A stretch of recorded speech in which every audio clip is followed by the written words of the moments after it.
Recording. हाँ चलो। अच्छा, ये चैप्टर पढ़ लियो आप लोग? Yes sir. No sir. है ना, एग्जाम के लिए सभी लोग पढ़ लिए होंगे। Yes. तो फैक्टर्स अफेक्टिंग एंजाइम एक्टिविटी, तो ऐसे क्या क्या फैक्टर्स हैं जो एंजाइम की एक्टिविटी को डिस्टर्ब करते हैं, बोलो। 3 इंपॉर्टेंट फैक्टर्स का डिस्कशन करते हैं हम लोग, है ना। टेम्परेचर, पीएच, ये तो बहुत इंपॉर्टेंट है। और तीसरा concentration, concentration of substrate, concentration of substrate. अब देखो बेटा, एंजाइम की एक्टिविटी, ये 3 मेन फैक्टर से बहुत ज्यादा इफेक्ट होता है कि एंजाइम जिस टेम्परेचर पे काम कर रहा है वो टेम्परेचर कितना है, बहुत कम है कि बहुत ज्यादा है। पीएच कैसा है, मतलब जो भी एंजाइम काम कर रहा है, जिस क्लाइमेट में भी, जिस माहौल में भी, जिस एनवायरनमेंट में भी काम कर रहा है, उसका पीएच कितना कम है या ज्यादा है या मॉडरेट है। तो ये भी आप लोगों को दिख रहा है क्या ठीक ठाक? Yes sir. Yes sir. है ना, ठीक है। चलो, तो एक डायग्राम आप लोगों के पास होगा बेटा, है ना, एंजाइम एक्टिविटी डायग्राम आपके एनसीईआरटी में होगा, एंजाइम एक्टिविटी, है ना। और इधर पीएच और टेम्परेचर दोनों का सेम है। एक डायग्राम आप लोग देखें, ये देखो आप लोगों के पास होगा ऐसा डायग्राम, देखिए ऐसा यस सर। Yes. एनसीईआरटी में ही है ये, है ना। और इसी का यही क्वेश्चन आता है नीट में, मतलब नीट में डायग्राम दे देगा, बोलेगा कि भाई ये किसका डायग्राम है ना, ये ग्राफ किसको शो कर रहा है, ये क्या शो कर रहा है, ये क्या शो कर रहा है ना। तो ये जो हमारा एक्स एक्सिस है ये पीएच या टेम्परेचर को रिप्रेजेंट कर रहा है, वाई एक्सिस जो होता है वो एंजाइम की एक्टिविटी को। तो यहाँ पर अगर आप देख सकते हो कि अगर मैं देखूं कि एंजाइम की एक्टिविटी जो है वो ये ऐसा जा रहा है और पीएच या टेम्परेचर इधर ऐसा जा रहा है एक्स एक्सिस में।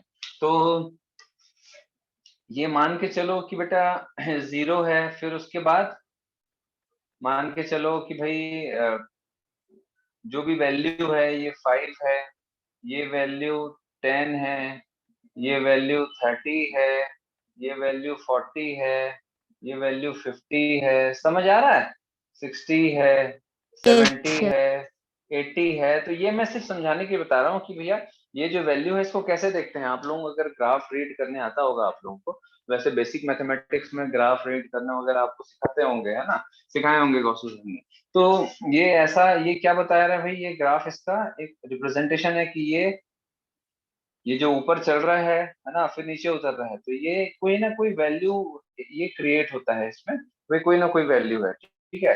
तो अगर हम देखें यहाँ पर एंजाइम एक्टिविटी और यहाँ पर टेम्परेचर या फिर पीएच का, तो पीएच हमारा स्केल जो होता है 0 to 14 हम देखते हैं, तो यहाँ से 0 ले लेंगे, है ना, 1 2 3 4 5 6 ऐसा, ठीक है। और 7 8 9 10 ऐसे करते करते ये अगर पीएच का होगा ग्राफ तो 0 to 14 ले लेंगे, टेम्परेचर का होगा तो भाई 0 से लेकर के 100 तक ले लेंगे फॉर एग्जांपल। तो ये लेफ्ट टू राइट जो जा रहे हैं हम, दैट इज एक्स एक्सिस में, तो ये क्या रिप्रेजेंट कर रहा है, टेम्परेचर या पीएच को, और ये वाई एक्सिस जो होता है एंजाइम की एक्टिविटी कैसी है। तो बहुत ही कम टेम्परेचर या पीएच में अगर आप देखोगे तो एंजाइम की एक्टिविटी बहुत ही लो है। जैसे जैसे जैसे जैसे अगर आप देखोगे, जैसे जैसे पीएच या टेम्परेचर बढ़ते जा रहा है, वैसे वैसे ये क्या हो रहा है बेटा, धीरे धीरे एंजाइम की एक्टिविटी बढ़ते जा रही है, बढ़ते जा रही है, बढ़ते जा रही है, ठीक है। फिर एक समय आएगा कि वो स्टेबल हो जाएगा, एक ऐसा टेम्परेचर या पीएच होगा जहां पर एंजाइम की एक्टिविटी क्या होगी बेटा, यहाँ पर इस जगह पे, इस पॉइंट पे क्या होगी, कम होगी, ज्यादा होगी, Table. या 0 होगी? 0. 0 0 इस जगह पे क्या होगी, यहाँ पर सर सबसे ज्यादा। बेटा सबसे ज्यादा एंजाइम एक्टिविटी हम यहाँ से चालू कर रहे हैं ना, वाई एक्सिस में, ये 0 एंजाइम एक्टिविटी है। अब ये जो भी वैल्यू है ये मैक्सिमम वैल्यू में रीच कर गया, ठीक है, मैक्सिमम एक्टिविटी है ये इसका। तो एक पर्टिकुलर टेम्परेचर या पीएच, फॉर एग्जांपल कि हमारे बॉडी के बहुत सारे जो एंजाइम्स होते हैं वो एक मॉडरेट टेम्परेचर में काम करते हैं, मतलब बहुत अच्छे से काम करते हैं। मान के चलो कि 25 to 35, मतलब 20 20 to 30 या 20 to 35 जो डिग्री सेंटीग्रेड टेम्परेचर होता है, इसमें बहुत अच्छे से काम करता है। ठीक है, तो अगर मैं एक मॉडरेट लूं 20 to 30 डिग्री सेंटीग्रेड टेम्परेचर या 25 to 35 डिग्री सेंटीग्रेड टेम्परेचर, तो ये जो टेम्परेचर है 25 to 35, ठीक है, ये ऐसा टेम्परेचर है, ये ऐसा टेम्परेचर है जहां पर एंजाइम्स का एक्शन मैक्सिमम होगा, टेम्परेचर का होगा। पीएच की बात करूं तो मैक्सिमम जो एंजाइम्स हैं वो मान के चलो कि हमारा जो मैक्सिमम एंजाइम्स है, मैं पीएच की बात करूं तो 6.5 to 8 पीएच में मैक्सिमम एक्टिविटी होती है।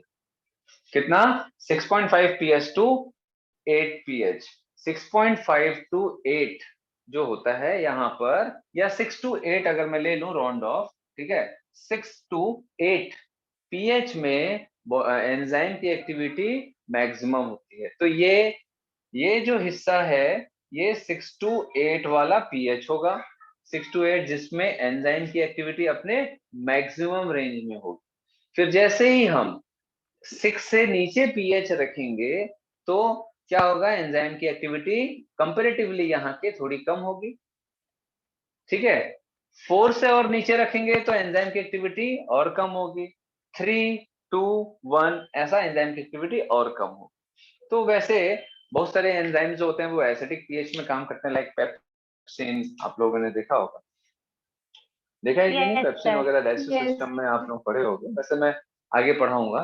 तो जैसे कि मान के चलो कि बेटा जो पेप्सिन होता है, ठीक है, स्टमक का जो गैस्ट्रिक एसिड में आपको पेप्सिन एंजाइम मिलेगा, वो बहुत ही हाई पीएच 2 to 3 पीएच में सबसे मैक्सिमम वर्क कर पाता है। अगर आप उसका पीएच को बढ़ा दोगे तो वो अच्छे से काम नहीं करेगा। तो एसिडिक पीएच में वो काम करता है, लेकिन मैक्सिमम जैसे हम देखें सैलिवरी अमाइलेज हो गया, या फिर हमारा जो पैंक्रियाटिक एंजाइम हो गया, ठीक है, इंटेस्टाइनल एंजाइम्स हो गए, वो सब 7 के ऊपर में, दैट इज अल्कलाइन पीएच में काम करते हैं। और जैसे हमारा सैलिवरी अमाइलेज हो गया 6.8, सलाइवा का पीएच 6.8 होता है। तो ये फॉर एग्जांपल 6 to 8 के बीच में मैक्सिमम काम करता है। ठीक है, एक्सेप्शनली कुछ होते हैं जो 8 के ऊपर काम करते हैं और कुछ 3 के नीचे काम करते हैं, बट मैक्सिमम जो एंजाइम्स होते हैं, इवन हमारे जो मेटाबॉलिक एंजाइम्स होते हैं, वो भी क्या होता है बेटा, 6 के ऊपर काम करते हैं, 6 पीएच के ऊपर वो लोग अच्छे से काम करते हैं। ठीक है, तो एक रेंज मैंने बताया एग्जांपल के लिए कि भाई 6 to 8 पीएच में ये मैक्सिमम वर्क, इसके जो एफिशिएंसी होगा, वर्किंग एफिशिएंसी, वो अपने मैक्सिमम स्तर पर होगा। समझ आ रहा बात इतना कि नहीं? Yes sir.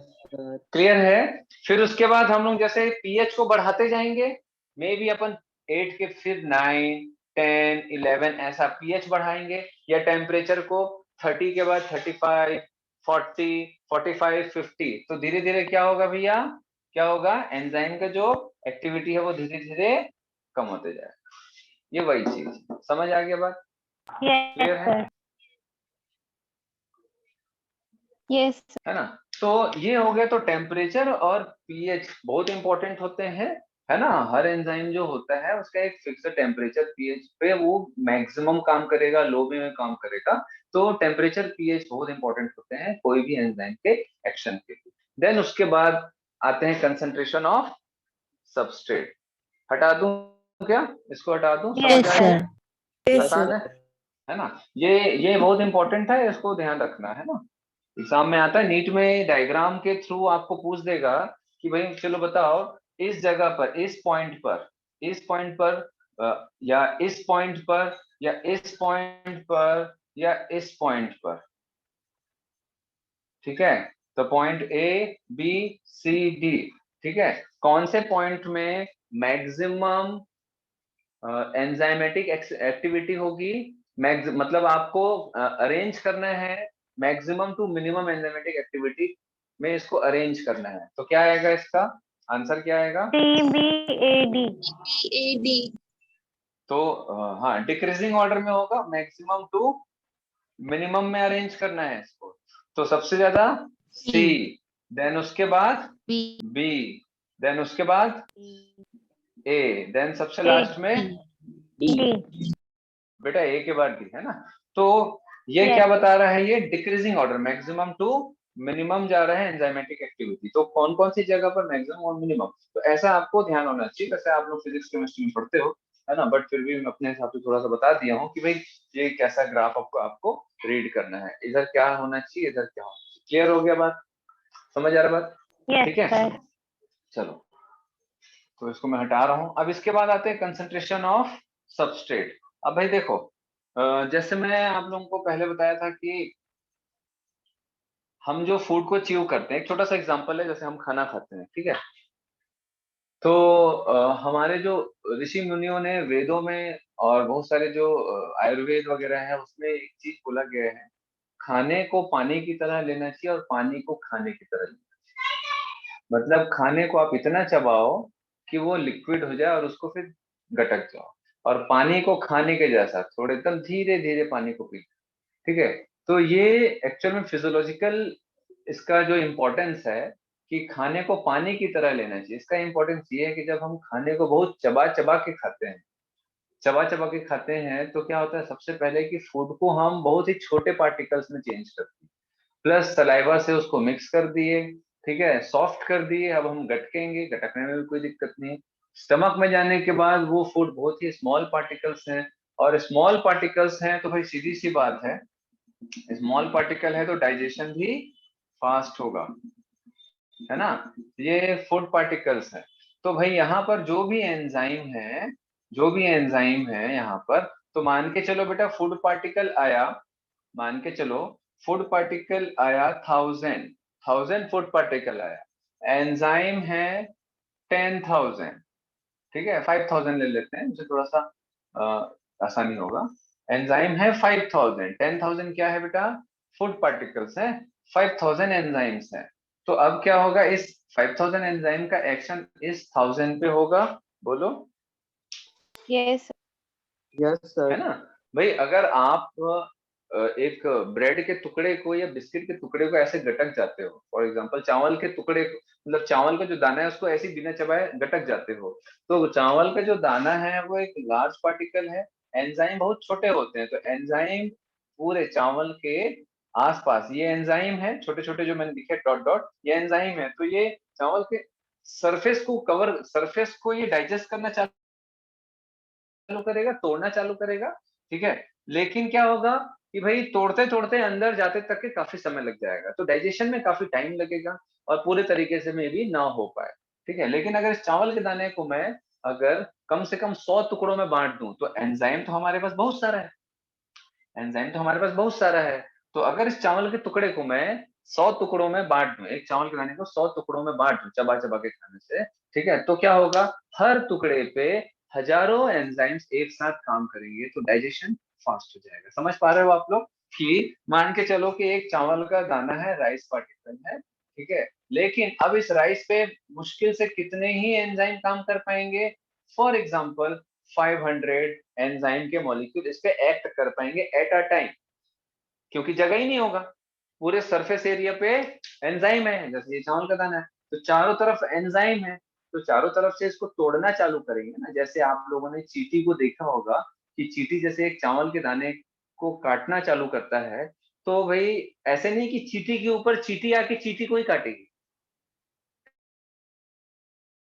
चींटियां दूसरे चावल के दाने पे एक मतलब वो करेगी, दूसरे चावल के दाने को खाना स्टार्ट करेगी। तो बेटा एक चावल के दाने पे कितने 10, ज्यादा ज्यादा, है ना, 8-10 चींटी ही उसको क्या कर पाएंगे, एक समय पे काट के खाना चालू करेंगे। समझ पा रहे हो, है Yes, नहीं पा रहे, sir. Yes sir. है ना। लेकिन अगर इस चावल के दाने को मैं ऐसे तोड़ तोड़ के रख दूं, तो भाई क्या हो जाएगा, सरफेस एरिया बढ़ गया, तो ज्यादा से ज्यादा चींटियां उस पे एक्ट कर पाएंगी। तो वैसे ही एंजाइम के साथ है, इस चावल के दाने को अगर मैं 100 टुकड़े कर दूं ऐसे बहुत सारे छोटे छोटे, तो क्या होगा, एंजाइम बहुत छोटे मॉलिक्यूल्स होते हैं, समझ आ रहा है बात, बहुत ही छोटे छोटे मॉलिक्यूल्स होते हैं एंजाइम। तो अब क्या होगा भाई, ये 100 जो राइस के पार्टिकल है उस पे ढेर सारे एंजाइम ऐसे एक्ट कर सकते हैं, यहाँ 500 कर रहे थे, तो यहाँ पर 50,000 मॉलिक्यूल एक साथ काम कर सकते हैं एंजाइम के, तो फास्ट हो जाएगा। इसीलिए जब हम चबा चबा के खाते हैं तो डाइजेशन भी जल्दी हो जाता है, क्योंकि पार्टिकल्स छोटे छोटे मिले तो एंजाइम काम जल्दी करता है। लेकिन अगर, Sir, video off हो गया। लेकिन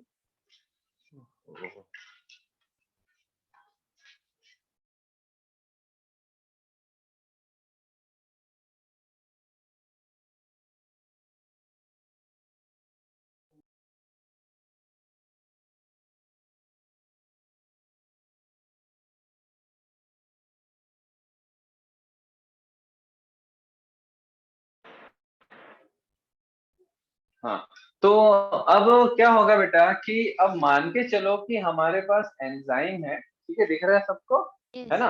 हमारे पास एंजाइम है, हमारे पास एंजाइम है 1 लाख मॉलिक्यूल, ठीक है, 1 लाख एंजाइम है। लेकिन मैं जो खाना खा रहा हूँ, मैं जो फूड पार्टिकल ले रहा हूँ, उसमें जो सबस्ट्रेट है, उसमें जो सबस्ट्रेट है वो 5 लाख है, उसमें जो सबस्ट्रेट है 5 लाख है। सबस्ट्रेट समझ रहे हो ना? Yes, sir. सबस्ट्रेट क्या होता है? जिसपे एंजाइम Act करता है। एक्ट करेगा, जिसपे एंजाइम एक्ट करेगा। क्लियर है ये? Yes, sir. तो कितने एंजाइम एक्ट करेंगे भैया इस 5 लाख में? 1 लाख, बोलो। Yes, sir. Yes, sir. 5 lakh substrate में 1 लाख एंजाइम एक्ट करेगा, तो एंजाइम ज्यादा है या सबस्ट्रेट ज्यादा है? Substrate. सबस्ट्रेट है, Yes, sir. है ना? तो अब मुझे एक चीज बताओ कि ये एक साथ जब काम करेंगे तो सबस्ट्रेट कंसंट्रेशन जो है, substrate concentration is maximum than enzyme concentration, है ना? तो क्या होगा बेटा, अब एंजाइम जो होता है वो अपने मैक्सिमम कैपेसिटी से काम करेगा। एंजाइम अपने मैक्सिमम कैपेसिटी से काम करेगा। एक बार में 1 लाख एंजाइम 5 लाख सबस्ट्रेट को 5 लाख सबस्ट्रेट पे एक्ट नहीं कर सकता। तो 1 लाख अगर पूरा का पूरा अगर एक साथ इस पे एक्ट करेगा, है ना, जो भी इसका काम है, तो 1 लाख, 1 ही लाख सबस्ट्रेट पे एक्ट कर पाएगा, बाकी 4 लाख पड़ा रहेगा। तो ये इसका मैक्सिमम वेलोसिटी से ये क्या करेगा, एक्ट करेगा, ठीक है। तो ये मैक्सिमम वेलोसिटी से एक्ट करेगा, दैट इज वी मैक्स इसका वेलोसिटी है, ठीक है। और यहाँ पर कंसंट्रेशन ऑफ सबस्ट्रेट ज्यादा होने के कारण अब ये क्या हो जाएगा बेटा, क्या हो जाएगा ये, अब इससे ज्यादा ये काम नहीं करेगा, मतलब एंजाइम का एक्शन जो है इसके ऊपर काम नहीं कर पाएगा। तो मैक्सिमम, हाँ बोलो। तो सर तो वो 4 लाख फिर पड़े रहेगा। हाँ, 4 लाख पड़ा रहेगा। फिर जब ये 1 लाख पे एक्ट कर लेगा, फिर एंजाइम फ्री होगा, फिर जो 4 लाख है उसका 1 लाख पे एक्ट करेगा, ठीक है। तो इसका क्या मतलब हुआ कि अगर एंजाइम से ज्यादा सबस्ट्रेट होगा, एंजाइम से ज्यादा सबस्ट्रेट होगा तो क्या होगा बेटा, एंजाइम का एक्शन एक समय तक रुक जाएगा। लेकिन एक्चुअल में वो रुकता नहीं है ना, वो क्या हो जाता है बेटा, एक प्रकार से क्या बोलते हैं उसको, वर्ड होता है ना, जो सेटिस्फाइड हो गया बोलते हैं ना अपन, सेटिस्फाई हो गया, भर खाना गया। खा लिए, हाँ, पेट भर गया। लेकिन फिर से पेट खाली होगा, फिर से हम खाएंगे, ठीक है। तो वो आपने मैक्सिमम, जैसे हम खाना खाते हैं तो ये एक समय पे वो मैक्सिमम हमारी जो कैपेसिटी हम लोगों ने खा ली, लेकिन कुछ घंटे बाद फिर से वो पेट खाली होगा, फिर से जगह खाली होगा, तो हम फिर से खाएंगे। तो वैसे ही मैक्सिमम वेलोसिटी से ये क्या कर रहा है, एक्ट कर रहा है, पूरा सेचुरेट हो गया। हाँ, ये वर्ड मैं भूल रहा था, एक्चुअल में एंजाइम अब सेचुरेशन पे आ गया, तो ये मैक्सिमम पे क्या हो जाएगा, ये सेचुरेट हो जाएगा। कितना मैक्सिमम, कितना है इसका, 1 लाख मॉलिक्यूल। तो सब के सब अगर इस पे एक्ट करेंगे तो ये सेचुरेट हो जाएगा, एंजाइम का एक्शन सेचुरेट हो जाएगा, स्टेबल हो जाएगा। अब कुछ नहीं होना रहा, अब कोई एक्शन नहीं हो रहा है जब तक कि इस सबस्ट्रेट पे एक्शन कंप्लीट ना हो जाए। जैसे ही 1 लाख एंजाइम 1 लाख सबस्ट्रेट पे एक्शन कंप्लीट कर लेगा, फिर से नया सेकेंड लैग पे काम करना चालू होगा। समझ आ रहा है बात? तो कंसंट्रेशन ऑफ सबस्ट्रेट डिपेंड करेगा एंजाइम का एक्शन, फास्ट होगा, स्लो होगा या स्टेबल हो जाएगा। ये समझ आ रहा है? Yes, sir. Yes, sir. चलो एक छोटा सा स्क्रीन शेयर करके एक डायग्राम बता देता हूँ। ये एनसीईआरटी में आप डायग्राम देखे होगे, ये वाला, Yes, sir. Yes, sir. है ना, Yes, sir. Concentration of substrate and enzyme activity. तो यहाँ पर देख रहे हो बेटा, वेलोसिटी ऑफ रिएक्शन है ये, ठीक है, वेलोसिटी ऑफ रिएक्शन। तो दिख रहा है ये? Yes, sir. चलो, तो अब ये क्या है बेटा, ये मॉडरेट, उसका जो वो हो सकते हैं, एक कांस्टेंट होता है ना, के आप लोग फिजिक्स वगैरह में पढ़ते हो, Yes, sir. कांस्टेंट किसी चीज का। तो अब ये दिख रहा है आप लोगों को, वेलोसिटी है, इधर आपका सबस्ट्रेट है। तो सबस्ट्रेट जैसे जैसे बढ़ते जा रहा है, ये दिख रहा है, ये एस फॉर सबस्ट्रेट है, सबस्ट्रेट जैसे जैसे बढ़ते जा रहा है, ये इसका ये मैक्सिमम है। पहले मैक्सिमम को समझ लो, ये सबस्ट्रेट है, धीरे धीरे ये मैक्सिमम। अब जो रिएक्शन है ना, एंजाइम और सबस्ट्रेट का जो रिएक्शन है, ये यहाँ पर मैक्सिमम है, इससे ज्यादा अब नहीं होगा। क्यों नहीं होगा? क्योंकि सारे एंजाइम ऑक्यूपाई हो गए हैं सबस्ट्रेट के द्वारा, तो अब कोई एंजाइम बचा ही नहीं है रिएक्शन करने के लिए। ठीक है, तो अब एंजाइम की जो स्पीड है वो स्टेबल हो जाएगी। अब इसके आगे एंजाइम का कोई स्पीड नहीं होगा, या कोई एंजाइम सबस्ट्रेट के साथ एक्ट नहीं करेगा। एक्ट नहीं करेगा तो ग्राफ भी स्टेबल हो जाएगा। ये इसका मैक्सिमम है।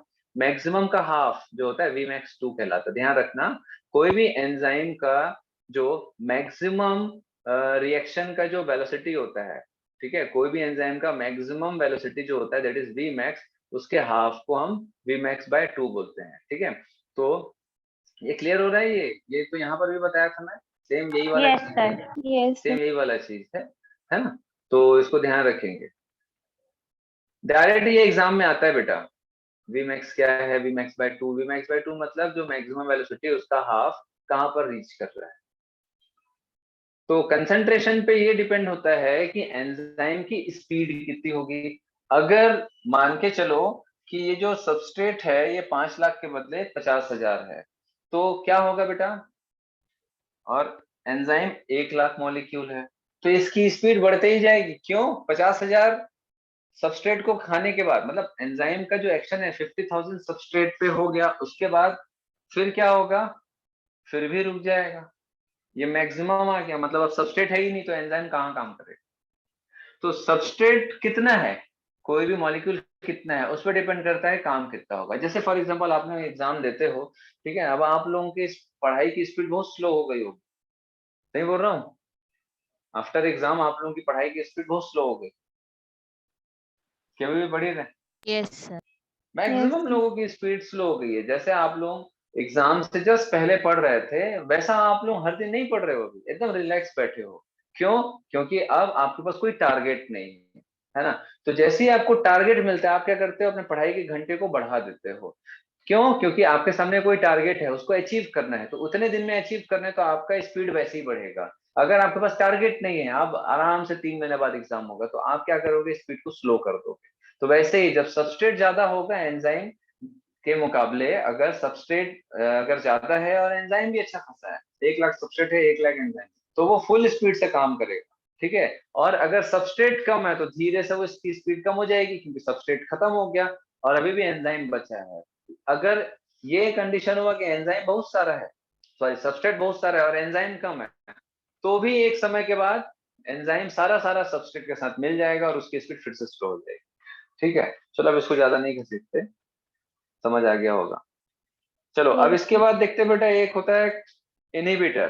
ठीक है, एक होता है इनहिबिटर। जैसे फॉर एग्जांपल कि ये एक एंजाइम है, ये एक एंजाइम है, ठीक है, ये एक एंजाइम है और ये एक सबस्ट्रेट है। ये क्या है बेटा? एक सबस्ट्रेट है। ठीक है, तो सबस्ट्रेट का शेप आप देख रहे हो, Yes. है ना? सबस्ट्रेट का आप शेप देख रहे हो, इसका मतलब है कि भैया ये इसमें फिट होने के लिए ही बना है ना? इसमें फिट होने के लिए Yes, बना है। sir. लेकिन अगर कोई ऐसा मॉलिक्यूल, लेकिन अगर कोई एक ऐसा मॉलिक्यूल जो इस सबस्ट्रेट की कॉपी कर सकता है, जैसे ये कॉपी ऑफ सबस्ट्रेट, है ना, copy of substrate, may be ये कोई एक केमिकल हो, मे बी कोई एक केमिकल हो, तो अब क्या होगा बेटा? अब क्या होगा कि ये जो सबस्ट्रेट है ये इस एंजाइम के साथ में मिल रहा है और एंजाइम उसको कन्वर्ट कर रहा है। तो एंजाइम का काम क्या होता है भाई? जो भी सबस्ट्रेट होता है उसको कोई चीज में कन्वर्ट करना, ठीक है, बॉन्ड को तोड़ना या बॉन्ड को जोड़ना। एंजाइम का काम ही होता है कि कोई केमिकल रिएक्शन को परफॉर्म करना, जैसे कोई प्रोडक्ट बने। हम लोगों ने देखा है बहुत सारे प्रोडक्ट बनते हैं, जैसे फॉर एग्जांपल कार्बोहाइड्रेट को ब्रेक करके ग्लूकोज बनेगा, प्रोटीन को ब्रेक करके अमीनो एसिड बनेगा, या अमीनो एसिड को जोड़ करके प्रोटीन बनेगा। तो ये सब क्या है? एंजाइमेटिक रिएक्शन होते हैं सारे के सारे। ठीक है, तो अगर कोई ऐसा केमिकल जो किसी सबस्ट्रेट, कोई सबस्ट्रेट है ना, हमारी बॉडी में या कोई भी ऑर्गेनिज्म, लिविंग ऑर्गेनिज्म की बॉडी में सब में एंजाइम होता है, ठीक है, तो कोई सबस्ट्रेट है उसके जैसा ये कॉपी है, कोई केमिकल है ना, या आर्टिफिशियल केमिकल या नेचुरल केमिकल, तो ये क्या करेगा, इसकी कॉपी करेगा। कॉपी करेगा तो ये कहाँ जाना चाहेगा, एंजाइम के साथ में जुड़ना चाहेगा। समझ आ रहा है? ये जो है एंजाइम के साथ में जुड़ना चाहे, want to join with क्या, एंजाइम। ठीक है, want to join with enzyme. तो अब क्या होगा हम बताओ, अगर ये इसके साथ में ज्वाइन होना चाहेगा और मैं भी ज्वाइन हो गया, तो अब क्या हो सकता है? सर वो उसको ब्लॉक कर देगा। किसको? Sir enzyme. किसी का एग्जाम चल रहा है क्या अभी भी? No sir. No sir. हाँ चीनू, आपका चल रहा है एग्जाम, ठीक है। आप लोगों से बने कि नहीं भाई क्वेश्चन वोश्चन? ये यस सर। फिजिक्स केमिस्ट्री का क्या क्या हाल चाल है, बना कि नहीं? सब बढ़िया। एमसीक्यू यस में सर। Yes sir. रिजल्ट आ गया क्या, नहीं आया? No no sir. Sir. No sir. आ गया तो कौन सा आप लोग बताइए। ठीक है चलो, तो अगर ये इसके जैसा कॉपी करेगा तो ये क्या चाहेगा बेटा, कि ये इस एंजाइम के साथ में जुड़ना चाहेगा। तो एंजाइम तो लिमिटेड होते हैं, सबस्ट्रेट तो कितना भी हो सकता है, सबस्ट्रेट का कंसंट्रेशन कम भी हो सकता है, ज्यादा भी हो सकता है, लेकिन एंजाइम तो लिमिटेड है, हमारी बॉडी में लिमिटेड बनेगा, एक अमाउंट में बनेगा, और सबस्ट्रेट हम कम ज्यादा कर सकते हैं। ठीक है, तो ये इसके साथ जब जुड़ जाएगा तो ये सबस्ट्रेट जो नेचुरल सबस्ट्रेट है, ये अपने एंजाइम के साथ में बाइंड नहीं हो पाएगा, और ये केमिकल सबस्ट्रेट इसके साथ बाइंड होकर के इस एंजाइम को ब्लॉक कर देगा। एंजाइम को ब्लॉक कर देगा तो क्या हो जाएगा, ये जो एंजाइमेटिक रिएक्शन होता है इस सबस्ट्रेट को जिसमें भी चेंज करना है, जो भी फॉर्म में कन्वर्ट करना है, वो कन्वर्जन नहीं हो पाएगा जो नेचुरली किसी सेल में हो रहा था। ठीक है, तो इस टाइप का जो ये क्या कर रहा है बेटा, इसके एक्शन को, इस एंजाइम के एक्शन को क्या कर रहा है, इनहिबिट कर रहा है। समझ आया? एंजाइम के एक्शन को इनहिबिट कर दे रहा है। क्यों? क्योंकि इसमें जो सबस्ट्रेट ज्वाइन होने वाला था, तो ये केमिकल सबस्ट्रेट के जैसा है, कॉपी है उसकी, जैसे होता है ना रिबॉक की कॉपी, रिबोके है ना, नाइक का Yes, sir. नाइकी। समझ आ रहा बात? तो दिखता उसके जैसे है, कई बार नाम भी उसके जैसे रहता है, लेकिन वो डुप्लीकेट क्वालिटी होता खराब। है ना? हाँ क्या चीज? सर क्वालिटी खराब रहता है। हाँ हाँ हाँ, ठीक है, तो क्वालिटी सर खराब है, तो महंगा ही कुल रहता है। मिलाकर के हाँ, क्या रहता है? महंगा। महंगा रहता है, तो इसलिए डुप्लीकेट ले लेते हैं लोग, सस्ता। तो जैसे ये कॉपी है, तो ये क्या करेगा, एंजाइम के साथ में अटैच हो गया, तो भैया ये जो सबस्ट्रेट है अब इसका कोई काम नहीं रहा, तो जो भी मेटाबॉलिक एक्टिविटी था वो डिस्टर्ब हो गया, इनहिबिट हो गया। तो ये क्या करता है, इसके साथ में ज्वाइन हो जाएगा और इसको काम नहीं करने देगा। ठीक है, और इसके रिएक्शन को, इन दोनों के जो रिएक्शन है उसको इनहिबिट कर देगा। तो इनहिबिट कैसे हुआ, ये क्या कर रहा है, इसके साथ कॉम्पीट कर रहा है, ये उसके साथ कॉम्पीट कर रहा है, उसकी कॉपी बना रहा है, ये उसकी कॉपी है। तो कोई भी एक जैसा, जैसे मान के चलो भाई कि अमेजोन और फ्लिपकार्ट है, दोनों एक ही जैसा काम कर रहे हैं। ठीक है, तो ये दोनों कॉम्पिटिटर्स हैं। समझ आ रहा है बात? तो अमेजोन जो है वो कॉपी है या फ्लिपकार्ट कॉपी है? Flipkart. Flipkart is a copy of Amazon. ठीक है, तो वो क्या कर रहा है, अमेजोन का जो भी बिजनेस है उसको डिस्टर्ब कर रहा है। तो वैसे ही ये कॉपी क्या करेगा, इसके रिएक्शन को डिस्टर्ब कर देगा। तो इस टाइप का जो इनहिबिशन होता है इसको कॉम्पिटिटिव इनहिबिशन बोलते हैं। समझ आ रहा है बात? तो ये क्या हो रहा है बेटा, कॉम्पिटिटिव इनहिबिशन। समझ आया बात कि नहीं? कॉम्पिटिटिव। सर हाँ बोलो, सर ये कॉपी वाला कहाँ से आएगा? क्या चीज? सर ये जो कॉपी वाला जो सबस्ट्रेट है वो कहाँ से आएगा? या तो बेटा बॉडी में ही बनेगा, कोई मेटाबॉलिक प्रॉब्लम के कारण, कोई डिसीज के कारण, या बाहर से जैसे हम ले लिए। ठीक है, बाहर से ले लिए, जैसे फॉर एग्जांपल मान के चलो कि बैक्टीरिया है। ठीक है, बैक्टीरिया है, तो जनरली हम क्या करते हैं, जैसे ये बैक्टीरिया है बेटा, बैक्टीरिया का सेल है, तो बैक्टीरिया के सेल में एंजाइम प्लस सबस्ट्रेट का रिएक्शन हो रहा होगा, क्योंकि मेटाबॉलिक रिएक्शन तो बैक्टीरिया के साइटोप्लाज्म में भी होगा। ठीक है, तो लेकिन अगर हमको हमारी बॉडी में मान के चलो बैक्टीरियल का इन्फेक्शन है, बैक्टीरियल इन्फेक्शन है, तो बैक्टीरिया को रोकना है तो दो तरीका है, या तो उसका सेल वॉल सिंथेसिस को रोक दो या उसका मेटाबॉलिज्म को रोक दो। तो मेनली ऐसे ही काम होता है। जो एंटीबायोटिक्स, जो दवाइयां हम लेते हैं वो बैक्टीरिया को मारने के लिए नहीं होता है, बैक्टीरिया के फंक्शन को रोकने के लिए होता है, बैक्टीरिया की ग्रोथ को रोकने के लिए होता है। बाकी उसको मारता हमारी बॉडी का ही इम्यून सिस्टम, ठीक है। तो दवाइयां उसको नहीं मारती, किल नहीं करती हैं। किल करके खा जाने, फैगोसाइटोसिस का काम हमारा इम्यून सिस्टम करता है। तो इसको रोकना है तो क्या करते हैं कि इसका जो मेटाबॉलिक रिएक्शंस होते हैं एंजाइम के द्वारा होगा। जितने मेटाबॉलिक रिएक्शन होते हैं सबके लिए एंजाइम चाहिए, ये मैं बता चुका हूं आपको। तो जो भी एंजाइम प्लस सबस्ट्रेट रिएक्शन हो रहा है, तो हम जो दवाइयां खाते हैं वो क्या करते हैं, कॉम्पिटिटिव इनहिबिशन के थ्रू जो हम मेडिसिन लेते हैं, एम फॉर मेडिसिन बोलो, ये मेडिसिन क्या करते हैं, इस एंजाइम के साथ में जुड़ जाएंगे। जुड़ जाएंगे तो क्या हो जाएगा, ये एंजाइम प्लस एम बन जाएगा। मेडिसिन एंजाइम के साथ जुड़ गया, तो अब ये एंजाइम नहीं है, फ्री नहीं है, तो इसके मेटाबॉलिक एक्टिविटी के लिए जो भी सबस्ट्रेट चाहिए, खाना पीना, जो भी मॉलिक्यूल चाहिए, वो मॉलिक्यूल अब एंजाइम के द्वारा बदला नहीं जा रहा है। और जब ये सबस्ट्रेट चेंज नहीं होगा तो ये जी भी नहीं पाएगा। समझ आ रहा बात, क्योंकि इसका मेटाबॉलिक रिएक्शन रुक गया या चेंज हो गया, जिससे कि इसका मेटाबॉलिज्म डिस्टर्ब हो जाएगा और ये जीवित नहीं रह पाएगा। समझ आ रहा है? Yes sir, yes sir. Clear है? Yes yes sir. यस चलो हटा दूं इसको मैं। समझ आया factors affecting enzyme activity, temperature, pH, concentration का क्या है रोल, कंसंट्रेट और सबस्ट्रेट में भी आपका कॉम्पिटिटिव इनहिबिशन होता है सबस्ट्रेट की कॉपी के द्वारा। चलो देन उसके बाद देखते हैं classification and nomenclature of enzyme. ये केमिस्ट्री है लगभग। हाँ बोलो। सर, ये कॉपी ऑफ सबस्ट्रेट क्यों बनता है, एक बार आप बताइए। कॉपी ऑफ सबस्ट्रेट बेटा, जैसे मैंने यहाँ पर बताया, हम आर्टिफिशियली डाल रहे हैं दवाई जो खा रहे हैं, वो एक प्रकार का उसकी कॉपी है, कॉम्पिटिटिव इनहिबिशन करता है। हम ले रहे हैं ना आर्टिफिशियल, या फिर कोई जेनेटिक चेंजेस हो गया बॉडी में। समझ आ रहा बात, कोई जेनेटिक चेंजेस हो गया जिसके कारण ये सबस्ट्रेट के जैसा हमारी बॉडी ही सिंथेसाइज कर रही है कोई चीज, जिसके कारण इसका रिएक्शन नहीं हो पा रहा है। रिएक्शन नहीं होगा तो कोई ना कोई मेटाबॉलिक डिसऑर्डर्स होगा, जो बीमारियां होती है मेटाबॉलिक डिसऑर्डर्स, वो कई बार कॉम्पिटिटिव इनहिबिशन के कारण। या हम कोई चीज ऐसा खा लेते हैं, कोई ऐसा फूड इनटेक कर लेते हैं जिसमें वो केमिकल होता है जो इस टाइप के प्रोसेस के लिए होता है, फूड से, ठीक है, कोई दवाइयों से, ऐसा बहुत सारी चीजों से हम जो खाते पीते हैं। इवन हमारी बॉडी में ही कई बार केमिकल चेंजेस हो जाते हैं जिसके कारण इसकी कॉपी बन गया, ठीक है।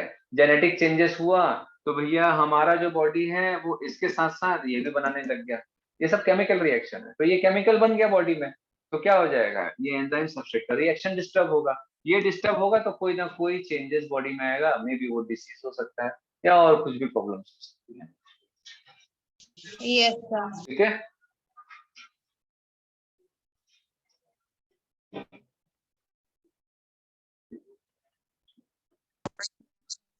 देखो डेटा थोड़ा कम बचा है।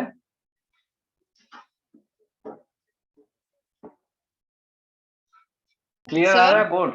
हाँ बोलो। सर, हम लोग बायोमॉलिक्यूल्स के बाद कौन सा चैप्टर करेंगे? अच्छा आप लोगों का, चलो तो चालू करते हैं नॉमेनक्लेचर एंड क्लासिफिकेशन। अब क्लासिफिकेशन एंड नॉमेनक्लेचर क्या होगा भाई? Classification and nomenclature of enzyme. तो भाई एंजाइम की क्या क्या कैटेगरी है, किस टाइप के एंजाइम्स पाए जाते हैं, तो मैं इसको लिख के टाइम वेस्ट नहीं करूंगा, है ना। और आसान भी है, ये स्क्रीन शेयर कर रहा हूं मैं, दिख रहा है आप लोगों को? Yes yes yes sir. अब देखो जनरली जो एंजाइम है वैसे होते बहुत सारे हैं, लेकिन 6 क्लासेस में डिवाइडेड है एंजाइम, ठीक है। और उसके अलावा 4 to 13 सब क्लासेस हैं। तो इसको देखेंगे बेटा हम लोग, ऑक्सीडो रिडक्टेस एंड हाइड्रोजिनेसिस। नहीं समझ आएगा तो मैं बोर्ड में इसको डिस्कस करूंगा। ऑक्सीडो रिडक्टेस या डिहाइड्रोजिनेसिस, ये आप लोगों को समझ आ रहा होगा बेटा, ऑक्सीडेशन एंड रिडक्शन होता है, ठीक है। जब भी एंजाइमेटिक रिएक्शन होगा तो क्या होगा, दो सबस्ट्रेट है, जैसे substrate S and second substrate is substrate S dash. ठीक है, यहाँ तक सबस्ट्रेट एस एक सबस्ट्रेट Yes, है, इसको sir. ए भी लिख सकते हैं, बी भी लिख सकते हैं, बट ए और बी इसलिए नहीं लिख रहे ताकि सबस्ट्रेट का एस आपको मालूम रहे। ठीक है, तो substrate S and S dash, तो ये एक टाइप का है, ये दूसरे टाइप का है। तो ये रिड्यूस हो रहा है और ये ऑक्सीडाइज हो रहा है ना। तो जब ऑक्सीडेशन रिडक्शन होगा तो एस ऑक्सीडाइज हो जाएगा और ये रिड्यूस हो जाएगा। तो आप लोगों ने अब जैसे ऑक्सीडेशन रिडक्शन आप लोग चैप्टर पढ़े हो, Yes, sir. Yes, sir. Yes तो बस सर। बेटा वही चीज है ना। दो सबस्ट्रेट है, एक रिड्यूस होगा एक ऑक्सीडाइज होगा, तो ये रिड्यूस होकर के ये ऑक्सीडाइज ऐसा करके ये वही है वाला चैप्टर का ये। ट्रांसफरेसिस क्या होता है कि जैसे आप ऑर्गेनिक में पढ़ते हो कि कोई चीज एक ग्रुप के साथ जुड़ा हुआ है, कोई एक ग्रुप अगर जुड़ा हुआ है, ठीक है, कोई एक ग्रुप जुड़ा हुआ है किसी सबस्ट्रेट के साथ में, तो जब एंजाइम का एक्शन होगा तो ये एंजाइम के द्वारा, एंजाइम की मदद से ये जो ग्रुप है जो एस सबस्ट्रेट के साथ जुड़ा है वो किसके साथ जुड़ जाएगा, एस डैश के साथ जुड़ जाएगा। तो एंजाइम क्या कर रहा है, ग्रुप का ट्रांसफर करने में हेल्प कर रहा सर ये नहीं ये- समझ आया। है। ये वाला यस सर। देख बेटा, जैसे मान के चल कि हाँ, जैसे मान के चलो कि भाई आप हो, ठीक है, आप हो, है ना, और यहाँ पर समझ जाओ कोई दूसरा है, ये मान के चलो ये आप हो, ठीक है, और ये कोई दूसरा है, ए एंड बी, बी दूसरा, ये दुकानदार है, ठीक है। आपको पैसे ट्रांसफर करना है, यहाँ ट्रांसफर ऑफ मनी, आपको पैसे ट्रांसफर करना है, लेकिन आपके पास कैश है नहीं, तो अब आप क्या करोगे, जल्दी बताओ। पेटीएम। आप पेटीएम। पेटीएम करोगे। तो ये जो पेटीएम हो रहा है, पेटीएम हो रहा है, ये क्या कर रहा है, आपसे डिजिटल मनी जो रहता है वो ट्रांसफर कर रहा है यहाँ। ठीक है, समझ आ रहा बात। तो क्या हुआ, यस सर। ये पेटीएम एक एंजाइम के जैसा, एंजाइम मतलब इंटरमीडिएट है ना, Paytm is A intermediate company जो आपसे आपका पैसा वहां ट्रांसफर कर रहा है। Yes sir. समझ आ रहा बात। तो Yes, वैसे ही sir. एंजाइम क्या करता है, एक सबस्ट्रेट से कोई अटैच्ड, जो सबस्ट्रेट में कोई ग्रुप है, जैसे आपके पास पैसे हैं तो उस पैसे को यहाँ ट्रांसफर कर दिया। तो सबस्ट्रेट इज सबस्ट्रेट, मान के चलो आप हो, पैसा कोई एक ग्रुप है, उस ग्रुप को पेटीएम ने ट्रांसफर कर दिया, तो पेटीएम की जगह एंजाइम हो। Yes sir. ठीक है, समझ आया बात। एस ये Yes, ग्रुप sir. है, कोई भी एक सबस्ट्रेट है, जैसे एग्जांपल यहाँ लिखा हुआ है ग्लूटामेट, पायरुवेट, ट्रांसअमीनेज, ये एक प्रकार के एंजाइम है जो इस टाइप का काम करता है। ट्रांसअमीनेज मतलब जो ट्रांसफर करेगा। अब यहाँ देखोगे बेटा, एस डैश के पास जी आ गया है, बिना Yes, एंजाइम sir. के जी को यहाँ से ट्रांसफर नहीं कर सकते। भाई आपके अकाउंट में पैसे हैं तो अकाउंट से पैसे बिना कोई इंटरमीडिएट कंपनी के दूसरे के अकाउंट में नहीं जाएगा, है ना, आपको फिजिकल देना पड़ेगा, कैश रखना पड़ेगा। देन तीसरा एग्जांपल है हाइड्रोलिसिस। हाइड्रोलिसिस क्या होता है बेटा, जो वाटर का यूज होता है ना, हाइड्रोलिसिस करेगा मतलब वाटर का रिमूवल करेगा, वाटर का रिमूवल करेगा और कोई दूसरा बॉन्ड बनाएगा। जैसे फॉर एग्जांपल यहाँ पर अगर आप देखोगे तो ईस्टर, ईथर, पेप्टाइड, ग्लाइकोसिडिक, ये पढ़े हो आप लोग, पेप्टाइड बॉन्ड कहाँ होता है, ग्लाइकोसिडिक बॉन्ड कहाँ होता यस है, सर। पढ़े हो ना। कार्बन कार्बन बॉन्ड होता है, कार्बन हैलाइड बॉन्ड होता है ना, पीएन बॉन्ड होता है, फास्फोरस और नाइट्रोजन के बीच में बॉन्ड होता है ना, जैसे आप लोग देखे होंगे। तो ये सब जो बॉन्ड है इसको ब्रेक करने में हेल्प करता है हाइड्रोलिसिस, इसमें वाटर का यूज होता है ना। जैसे अमाइलेज, सुक्रेस, लैक्टेज, है ना। तो ये अमाइलेज, सुक्रेस, लैक्टेज जो है आप लोगों ने जो देखा, ठीक है, आप जब डाइजेस्टिव सिस्टम पढ़ोगे तो वहां पर अमाइलेज एंजाइम क्या करेगा, amylase is a hydrolytic enzyme. Hydrolytic का मतलब ऐसा एंजाइम जो वाटर रिमूव करेगा, बॉन्ड को ब्रेक करेगा। ठीक है, किसी भी एक मान के चलो जैसे अमाइलेज, अमाइलेज क्या करता है, कार्बोहाइड्रेट को ब्रेक करता है। कार्बोहाइड्रेट को ब्रेक करता है, डाइजेस्ट करता है। कार्बोहाइड्रेट के डाइजेशन के लिए अमाइलेज एंजाइम होता है। तो अमाइलेज क्या कर रहा है भैया, कार्बोहाइड्रेट क्या है, चेन ऑफ ग्लूकोज, तो दो ग्लूकोज के बीच के बॉन्ड को ब्रेक कर रहा है with the help of water. Water के प्रेजेंस में दो बॉन्ड को तोड़ रहा है। मे बी ये बॉन्ड ग्लूकोज ग्लूकोज के बीच में हो सकता है, मे बी ये बॉन्ड अमीनो एसिड के बीच में हो सकता है, मे बी ये बॉन्ड कार्बन कार्बन के बीच में हो सकता है। जैसे कि फॉर एग्जांपल ग्लूकोज को तोड़ते हैं है ना। ग्लूकोज पूरा ब्रेक होता है, ग्लूकोज में 6 कार्बन है, तो 6 के 6 कार्बन को तोड़ के ग्लूकोज से कार्बन डाइऑक्साइड में कन्वर्जन होता है। मालूम है कि नहीं, है रेस्पिरेशन चैप्टर में शुरू में पढ़े थे। Yes sir. बोलो। तो ये इस टाइप के जो एंजाइम्स होते हैं जो बॉन्ड को ब्रेक करते हैं वाटर के प्रेजेंस में, ठीक है, उसको हाइड्रोलिसिस या हाइड्रोलिटिक एंजाइम्स बोलते हैं या हाइड्रोलिसिस बोलते हैं। चलो देन आगे आते हैं। ये सब क्या है बेटा, ग्रुप ऑफ एंजाइम्स है, ये अलग अलग उनके क्लासिफिकेशन है किस टाइप के एंजाइम होते हैं, ये हो गया। देन लाइसेसिस। लाइसेसिस क्या होता है बेटा, ये भी वैसे ही है ना, तोड़ेगा ये, बट इसमें वाटर का हाइड्रोलिसिस नहीं होगा, मतलब वाटर रिमूवल नहीं होगा, वाटर रिमूवल नहीं होगा। जब भी बॉन्ड टूटेगा, किसी भी केमिकल का बॉन्ड टूटेगा तो वाटर रिमूवल नहीं होगा, ठीक है। Yes. तो यहाँ पर अगर आप देख रहे हो सी बॉन्ड है, एक्स और वाई है, ठीक है, तो एक्स वाई अलग हो गया, लेकिन कार्बन कार्बन के बीच में ये जो बॉन्ड है ना, आप लोग केमिस्ट्री में पढ़ते हैं, ऑर्गेनिक केमिस्ट्री में, ये सर? अगर अलग हुआ दो ग्रुप ना, बोलो सर ये जो बोलो। एक्स और वाई के बीच जो माइनस साइन लगा है उसका क्या मतलब है? माइनस नहीं है बेटा, ये एक्स और वाई के बीच में बॉन्ड है। Okay sir. अरे बेटा ऑर्गेनिक केमिस्ट्री में पढ़ते हो ना, जैसे कार्बन Yes, कार्बन sir. के बीच में है ना, इधर एक्स है इधर वाई है, ये कोई भी ग्रुप है, कोई भी ग्रुप है, तो अब अगर ये अलग होगा तो क्या होगा, एक्स और वाई के बीच में बॉन्ड होगा। ये बेटा ये तो बॉन्ड बना है, तो मान के चलो एक बॉन्ड या इनके बीच में चला गया एक्स वाई, समझ आया। Yes sir. प्लस क्या होगा, ये जो बॉन्ड है ये कार्बन के बीच में आ जाएगा, तो ये डबल बॉन्ड हो गया, तो ठीक है। स्टार्टिंग में ये प्लस क्या, था ना, इसलिए कंफ्यूजन हो गया होगा। अच्छा ठीक है, वो मैथ्स नहीं है, ठीक है, ऑर्गेनिक केमिस्ट्री है बेटा, ये biomolecules actual Yes, sir. Organic chemistry में सर वो आता है बहुत पूरा। छोटा दिया था ना इसलिए समझ नहीं आया। हाँ मैं समझ गया, मतलब ये टूटेगा बेटा, ये जो ग्रुप है कार्बन कार्बन से अलग हो रहा है, तो ये एक्स और वाई के बीच में बॉन्ड बना, और एक बॉन्ड जो फ्री हुआ वो कार्बन के बीच में यूज हो गया, तो कार्बन कार्बन डबल बॉन्ड हो गया, तो ये एक हो गया दो ग्रुप का, ये कार्बन कार्बन अलग। Then isomerases Yes. आप लोग पढ़े हो बेटा, isomerase, epimerase, nucleosis. Isomerism Yes, क्या sir. करता है भाई, मतलब कोई भी ग्रुप को चेंज कर देगा उसके आइसोमेरिक फॉर्म में, है ना। मालूम है कि नहीं भैया, आप लोग को पढ़े हो जीओसी Yes, Yes, sir. है ना। तो लाइगेसिस क्या होता है, जोड़ने वाला, ऐसा एंजाइम जो दो के बीच में फेविकोल का काम करेगा। फेविकोल होता है ना, जैसे दो चीज को जोड़ता है, Yes, sir. ठीक, तो वैसे ही एंजाइम क्या करेगा, दो को जोड़ देगा। जैसे मान के चलो कि भाई, मैं दिख रहा हूँ क्या, नहीं दिख रहा हूँ ना, नो नो सर। सर। कहाँ चले गए।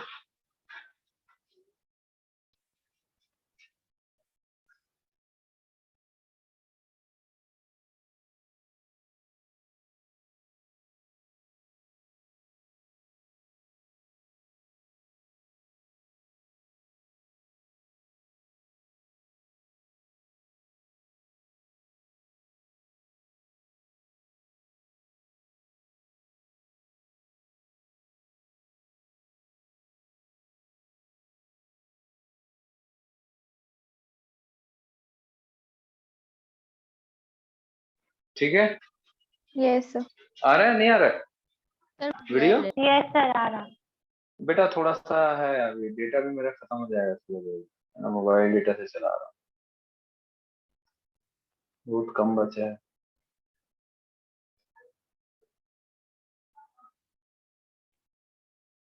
चलो, जैसे भाई मान के चलो कि भाई ये एक लड़का है, ये एक लड़की है, ये दूल्हा है, ये दुल्हन है, ठीक है, समझ गए।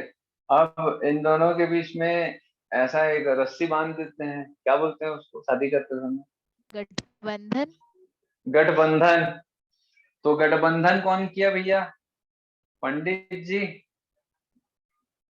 हाँ, पंडित जी ने गठबंधन कर दिया, उसको गोल गोल घुमाए 6-7 बार, हो गई शादी। तो अब इन दोनों को एक साथ रहने के लिए परमिशन दे दी है पंडित जी ने, गठबंधन कर। पंडित जी थोड़ी ना बीच में घुस के बैठे रहेंगे उनके साथ, या उनके साथ रहेंगे, नहीं रहेंगे ना। No, sir. दोनों को जोड़े, शादी हो गई, शादी कराए, दक्षिणा लिए, निकल गए। क्यों भाई, Yes, sir. है ना। तो एंजाइम भी कुछ ऐसे ही है, लाइगेस एंजाइम भी कुछ इसी तरीके का, Yes. दो सबस्ट्रेट को क्या करेगा, जोड़ देगा, जोड़ने के बाद अपना निकल लेगा। अभी तुम दोनों अपने साथ साथ जिंदगी बिताओ अपने, है ना। Yes. Yes. Yes. चलो तो आगे देखते हैं, समझ आ गया। Ligase enzyme linking together two compound, है ना, जैसे कार्बन ऑक्सीजन ये सब जो है बॉन्ड बनाता है इसके बीच में। चलो गठबंधन, ठीक है।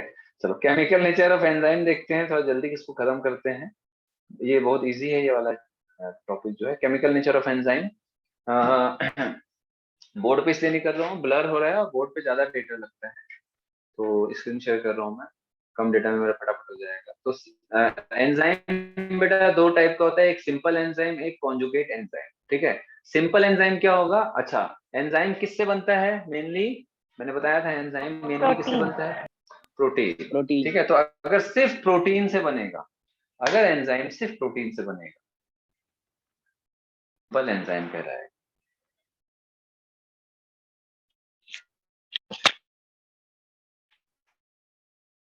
इसमें बॉन्ड फॉर्मेशन नहीं होगा बेटा, बॉन्ड ब्रेक होता है, हाइड्रोलिसिस एंजाइम जो होता है वो बॉन्ड ब्रेक करता है ना, वाटर रिमूव होता है। चलो तो क्या बोला मैंने कि ये किसी का क्वेश्चन था वो मैं रिपीट कर रहा। तो सिंपल एंजाइम क्या होगा बेटा, जो सिर्फ और सिर्फ प्रोटीन से बनता है, पेप्सिन, ट्रिप्सिन, यूरिएस, ठीक है, समझ आया बात, Yes, sir. क्लियर है। Yes sir. Yes.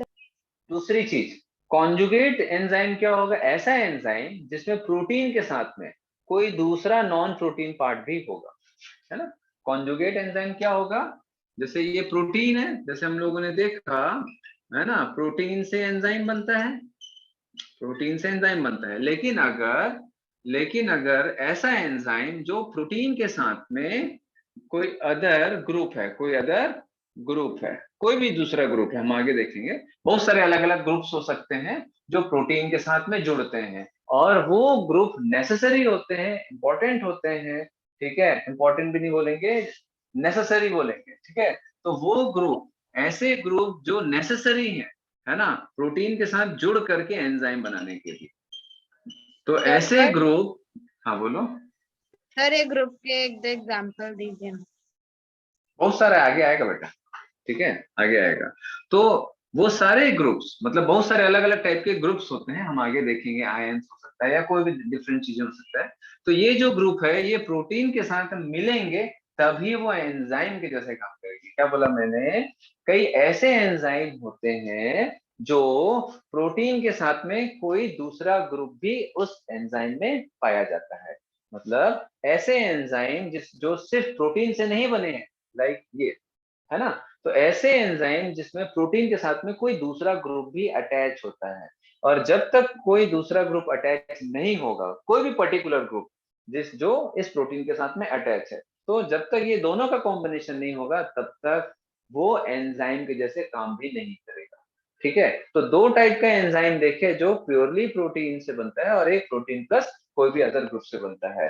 तो जो प्योरली प्रोटीन से बनता है उसको हम क्या बोलते हैं, इस टाइप के एंजाइम को सिंपल एंजाइम, और जो किसी ग्रुप के साथ मिलके बनता है ऐसे एंजाइम को कॉन्जुगेट समझते हो, कॉन्जुगेशन, Yes, sir. ठीक है, अटैचमेंट, है ना। चलो तो इसमें अगर देखेंगे तो प्रोटीन पार्ट और जो नॉन प्रोटीन पार्ट, ये जो ग्रुप होगा ये नॉन प्रोटीन पार्ट होगा। ये हटा दूं पंडित जी को, Yes, sir. लेकिन अब पंडित जी लोगों का ही अब काम स्टार्ट हो गया after Diwali and after Tulsi Puja, है ना। There is so much of marriages, अब बहुत सारा होगा बेटा, अब शादी का सीजन आने वाला है, आप लोगों को पार्टियां मिलने वाली। सर कार्ड आ भी Yes, गया sir. है, हाँ क्या चीज, कार्ड आ भी गया आज। कार्ड आ भी गया है, सोचो। मैं तो शादी में गए ही नहीं हूँ, मान के चलो पूरे 1.5 साल में किसी की शादी में गए ही नहीं। Yes, sir. sir. Non social person हो गया हूँ मैं, इतना सोशल था मैं, हर जगह जा रहा हूँ, इधर उधर बहुत। चलो एक प्रोटीन पार्ट होगा और ये जो ग्रुप है they are non protein part. तो इस टाइप के एंजाइम को कॉन्जुगेट एंजाइम कहा जाता है, ठीक है। तो प्रोटीन पार्ट को क्या बोलते हैं और नॉन प्रोटीन पार्ट को क्या बोलते हैं, ये आते हैं, ठीक है। तो प्रोटीन पार्ट को क्या बोलेंगे बेटा, एपो एंजाइम और नॉन प्रोटीन पार्ट को कोफैक्टर। ठीक है, तो ये वर्ड याद रखिएगा। प्रोटीन पार्ट को एपो एंजाइम, एपो मतलब उसका सब्सिडियरी। इसमें देखो आप लोग, करेक्ट वर्ड जो रहता है एपो का मतलब subsidiary.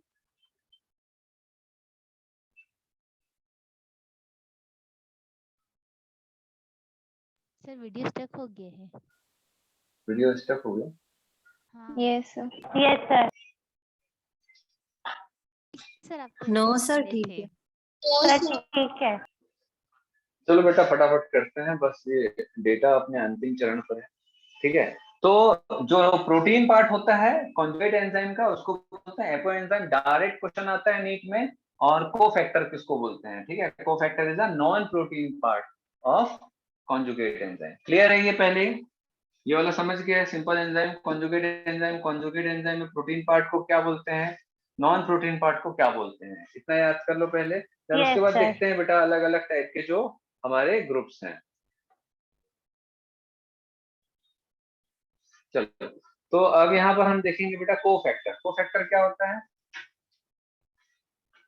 Non protein part.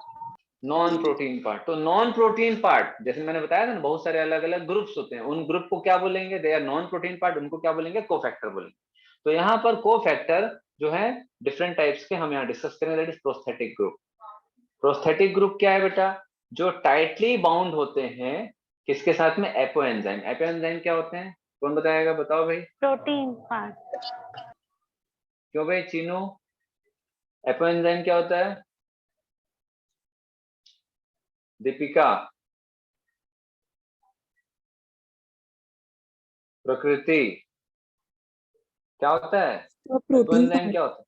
Protein part of क्या? Conjugate enzyme. Conjugate enzyme. बेटा बोलो तभी याद हो जाएगा, ठीक है, नहीं तो नहीं याद होता है। तो प्रोस्थेटिक ग्रुप एक ऐसे ग्रुप होते हैं जो कि टाइटली बाउंड होते हैं। ये वर्ड ध्यान रखना है ना, ये छोटे छोटे वर्ड्स ही क्वेश्चन आते हैं। Tightly bound to the apo enzyme. ठीक है, क्लियर है? ये एग्जांपल है, इसको आप लोग पढ़ना। देन आते हैं बेटा को एंजाइम्स। को एंजाइम क्या होते हैं?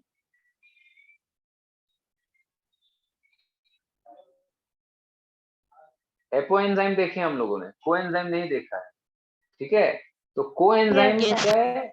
ये एक ऑर्गेनिक कंपाउंड है, लेकिन इसका एसोसिएशन एपो एंजाइम के साथ में ट्रांजिएंट, मतलब सिर्फ, जैसे पंडित जी का एग्जांपल दिए ना यस सर। कि भैया जब शादी होने वाली रहेगी, जैसे मान के चलो कि जैसे विदेशों में क्या होता है कि जो अगर किसी को वहां का परमानेंट वो चाहिए, जैसे अमेरिका वगैरह में मालूम है ना आप लोगों को कि Yes, ऐसी sir. फॉल्स शादी कर लेते हैं, उनको ग्रीन कार्ड या कुछ कार्ड होता है, यस सर, मेरे को ग्रीन ध्यान नहीं कार्ड। आता। हाँ, तो ग्रीन कार्ड वहाँ के मतलब वहाँ के निवासी होने निवासी। का एक कार्ड है ना, निवासी होने का जो कार्ड Proof. मिलता है, तो वहाँ किसी लड़की की शादी करना पड़ेगा तब वो मिलेगा। ठीक है, तो ये क्या है, अब पंडित जी आए और वो लड़की आई और लड़का जो इंडियन है, ठीक है, तो वो शादी कर लिए, पंडित जी ने गठबंधन कर दिया, ठीक है, और फिर वो दोनों जुड़ गए। बस शादी करते तक जुड़े, उसका ग्रीन कार्ड मिला, वो निकल गया। तो यहाँ पर जो मैंने एग्जाम्पल बताया था, ये 7 जन्म का रिश्ता है।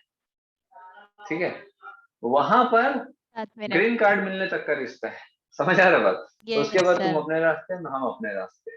तो ये ट्रांजिट होता है, मतलब सिर्फ जब एंजाइम काम करेगा, जब एंजाइम को कोई काम करना है, तो उसी समय ये जो कोफैक्टर है वो क्या होगा बेटा, उसके साथ में अटैच होगा। किसके साथ में? Protein part. एपो एंजाइम के साथ में ये जो कोफैक्टर है ये क्या करेगा? अटैच होगा। तो इस टाइप के जो एंजाइम होते हैं उनको क्या बोलते हैं? को एंजाइम। समझ आ रहा है कि नहीं? टेम्पररी होता टेम्पररी अटैचमेंट होता है। कब होगा? जब वो एंजाइम को कोई काम करना हो, तो टेम्पररी अटैचमेंट होगा। जैसे ही ये enzyme that is conjugate enzyme अपना काम पूरा कर लेगा, तो प्रोटीन पार्ट अलग हो जाएगा और ये जो नॉन प्रोटीन पार्ट है वो अलग हो जाएगा। समझ आया? तो इस टाइप Yes, के sir. नॉन प्रोटीन पार्ट को हम क्या बोलते हैं? को enzyme. They are organic compound. Clear हुआ? Yes, sir. चलो, Yes, sir. समझ आ रहा है भाई कि और कुछ दूसरे तरीके से समझाओ ना? क्या शादी आ ब्याह रहा है। ये सब से हम लोग को जल्दी समझ आ जाता है। हाँ चलो, तो मेटल आयन देखते हैं। मेटल आयन क्या होगा बेटा? जैसे फॉर एग्जांपल मैंने आपको बताया कि जो नॉन प्रोटीन पार्ट होता है वो एक प्रोस्थेटिक ग्रुप होगा, और वो टाइटली बाउंड होगा। कोएंजाइम जो कि टेम्पररी बाउंड होगा कुछ समय के लिए, और एक मेटल आयन होगा जो कि मेटल आयन आप समझ ही गए होंगे कि जो प्रोटीन पार्ट है एंजाइम का, दैट इज कौन सा enzyme? Conjugate enzyme. Conjugate enzyme का जो प्रोटीन पार्ट है उसके साथ में non protein part as a metal ion के रूप में होगा, ठीक है। और ये मेटल आयन जब प्रोटीन पार्ट के साथ जुड़ेगा तो फिर वो क्या करेगा बेटा? ऐसा एंजाइम के रूप में काम करेगा। तो ऐसे बहुत सारे मेटल आयंस होते हैं जो एंजाइम को काम करने के लिए जरूरत होते हैं, ठीक है। तो Yes. अब यहाँ पर हम लोगों ने ये जो नॉन प्रोटीन पार्ट है दैट इज कोफैक्टर, या जो ग्रुप है, ऐसा ग्रुप जो नॉन प्रोटीन पार्ट है उसको हम क्या बोलते हैं? कोफैक्टर। तो कोफैक्टर हम लोगों ने क्या क्या देखा, बोलो? सर अगर वीडियो ऑफ टाइटली हो बाउंड गया। है तो कोएंजाइम मेटेलिक आयन।